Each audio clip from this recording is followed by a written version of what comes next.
Let's talk today about how we make our own conclusions, how you and I and everybody else makes things up.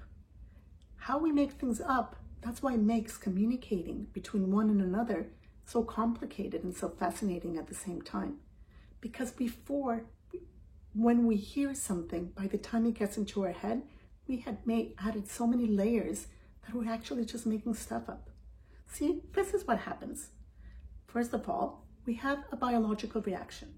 When we hear somebody or somebody's telling us something, we either feel joy, we get frustrated, we get angry, our bodies start shaking, we feel it in our stomach. Some people say their hands get sweaty, we have heart palpitations. Our bodies are having a biological reaction and feelings are coming up that we have no control over them. Then our mind will add our thoughts, our beliefs, our conclusions, our assumptions, our interpretations. We add meaning to what we're hearing, and all these layers start adding up until it finally gets into our brain and we say, this is what we heard. That is why so many times when I'm doing a mediation or essential conversation, I speak to one side and I understand perfectly their point of view. Then I talk to the other side and understand perfectly their point of view. What is so hard to understand is how could they have seen the same situation in such a different way? Even at work, if I would take two people leaving the same meeting without having clarified what you were talking about, and I will ask them a day later what they remember, they're going to remember something else. We do it automatically, not because we're bad people, not because the other part is wanting to do something bad or not listen to you, but this is the way our minds work. We have a biological reaction that creates a feeling. And then we add our thoughts, our interpretations, our beliefs, our assumptions, our meaning, and we create our own conclusion.